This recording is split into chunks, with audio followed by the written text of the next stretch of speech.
그러니까 왜 광신도가 될까에 대한 이야기를 해볼 텐데요. 이 광하고 신, 요거를 분리해서 생각을 해볼게요. 광은 일단 미칠 광자죠. 미쳤어, 미쳤어. 근데 어떻게 미쳤냐? 잘 미치면 예술가가 될 수도 있어요. 우리가 상식이라고 말하는 것 그 이상의 무언가 초월적인 것을 미치도록 바라다 보면은 엄청난 예술혼을 불태울 수도 있죠. 그러나 일부, 제가 여기서 일부라고 계속 강조하는 거를 잊지 마세요. 모든 그거 아니에요. 일부. 일부 정치인과 그 팬들은 대화가 잘 안 되죠. 일부 종교인과 그 신도도 대화가 잘 안 되죠. 대화가 잘 안 됩니다. 왜 대화가 잘 안 될까요? 바로 이 신, 믿음의 영역이어서 그래요. 믿음. 믿음은 객관의 영역이 아니라 주관의 영역이에요. 주관의 영역. 100사람이면 100인의 주관은 다 다를 수가 있단 말이에요.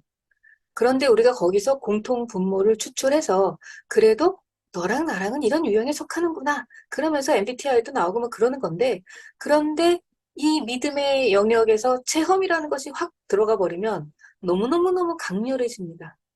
너무 강렬해. 이 체험의 형태가 달라요. 누구는 신과 만났다. 누구는 뭐 성령을 만났다. 뭐 여러 가지 이야기들이 있죠. 내가 어떤 뭐 괴력을 발휘했다. 또는 막 꿈에서 예언을 했다. 다양한 형태들이 있죠. 근데 그런 강렬한 체험들을 하고 나면 우리는 그 체험에서 나오기가 되게 어렵고요. 그리고 그 강렬한 체험이 어떤 정치적 승리에서 느껴지는 카타르시스일 수도 있는 거고요. 또는 종교적 체험에서 오는 그런 남과는 다른 그런 영적, 신적 그런 체험일 수도 있는 거고요. 이제 이렇게 놓으면은 여기서 이제 불통이 생겨버려요. 체험은 주관적인 거고 그 주관은 나랑 이 개인의 문제다 보니까 나와 똑같은 체험을 하지 않은 이상 소통이 잘 안 되는 거예요. 너 어제 성령 체험 했더니 어때? 뜨거웠지? 아, 진짜 뜨거웠는데? 그거는 같이 체험을 했으면 가능하겠지만 그렇지 않으면 안 되는 거예요. 그러다 보니까 내부는 강화가 되고, 즉 같은 체험을 한 사람들은 강화가 되지만 외부는 단절이 돼요. 외부는 이해할 수도 없고 알아들을 수도 없어요. 그래서 바로 이 배타성의 세계에 안착을 해버리네요.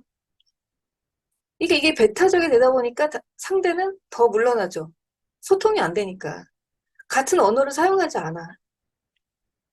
그러다 보니까 점점점 내부는 더 강해지고요. 결속력이 더 강해지는 거고 외부는 더 단절되는 그런 문제가 생기는 거죠.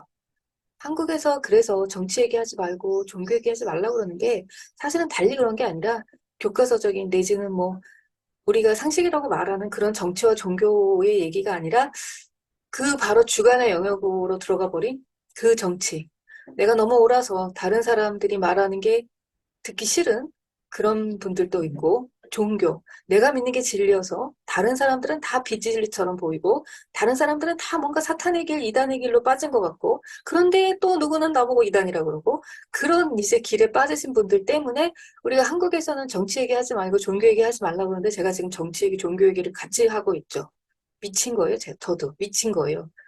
저도 이 광 때문에. 광신도요, 광신도. 이 광적인 믿음 때문에 그래서 종교학을 하게 됐고 인문학으로서의 종교학이지만 정책이 종교에게 하고 있는 현실을 몰라서가 아니라 미쳐서 미쳐서. 음. 자, 그래서 왜 사람들은 광신도가 되는지 이해하셨죠?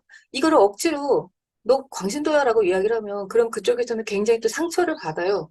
또 그럴 수밖에 없는 게 정치든 종교든 어쨌든 내가 거기에 신념을 가지고 태어나서 처음으로 강한 존재감을 느끼거나 내지는 와 내가 굉장히 중요한 사람이구나 이걸 느끼거나 내지는 와 이렇게 했더니 이러이러한 이득이 나한테 생겼구나 내지는 아 이렇게 했더니 정말 너무너무 비전이 있어 나의 미래가 보여 이렇게 생각하고 있는 사람들은 그 손에 그동안에 비었던 손에 떡을 진 거랑 마찬가지란 말이에요. 그런데 너 그거 너무 배타적이야 라고 얘기하거나 너 그거 아닐 수도 있지 않니? 라고 이야기를 하면 마치 그 사람들은 어떻게 느끼냐 그러면은 손가락을 막 억지로 펴서 내 손 안에 있는 떡을 누군가가 뺏어가는 것 같은 상실감을 느끼는 거예요. 박탈감을 느끼는 거죠. 이게 사실은 굉장히 견딜 수 없는 감정이다 보니까 인정하기가 어려운 거예요. 손을 쫙 펴야 기존에 있던 것들이 사라지면 새로운 것들이 다시 또 들어오는데 이게 꽉 쥐고 있으면 내가 새로운 것들을 받아들일 수가 없잖아요. 펴야 다른 걸 집을 거 아니에요. 다른 거를. 근데 못 집는 상태가 돼버리는 거예요. 그러다 보니까 누군가가 다른 이야기를 하면은 마치 으악, 으악, 이걸 느끼는 거예요. 으악, 저것이 나를 죽이려고. 그러면 이제 저 사람을 나쁜 사람을 만들어야 되니까 그 사람이 곧 사탄이 되고 매국노가 되고 이렇게 되죠. 이단이 되고. 근데 이단에서는 또 그렇게 저는 뭐 이단 문제는 제가 다시 다루긴 할 텐데 왜냐면 배타적인 용어예요, 그것도. 누가 누구를 가리켜 이단이라고 명명하느냐. 즉 주류가 비주류를 가리켜서. 그런데 그 비주류가 시간이 지나면 주류가 될 수도 있는 거고 마치 이제 그리스도교도 그런 과정을 거쳐왔죠. 그렇다고 해서 지금 우리나라의 이단이라고 불리는 데들이 그럼 다 나중에 어떤 주류가 될 거냐? 또 그건 아니에요. 네, 그건 절대 아닙니다.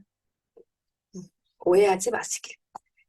그냥 그런 데도 있고 저런 데도 있고 안 그런 데도 있고 안 저런 데도 있는데 그걸 한꺼번에 묶어서 얘기하다 보면 우리의 사고가 굉장히 둔탁해져요. 우리의 사고는 촘촘촘해야 되고 섬세해야지 사실을 바라보는데 문제가 안 생기는데 자꾸 얘를 이제 귀찮으니까 하나로 뭉뚱그려가지고 한 번에 그냥 탁 퉁쳐버려. 그러면 이제 오늘날과 같은 이런 이제 어마어마한 배타성의 시대에 우리가 살게 되는 거죠. 자, 그럼 이제 사람들은 왜 강신도가 될까? 좀 우리가 같이 공유를 해 봤나요?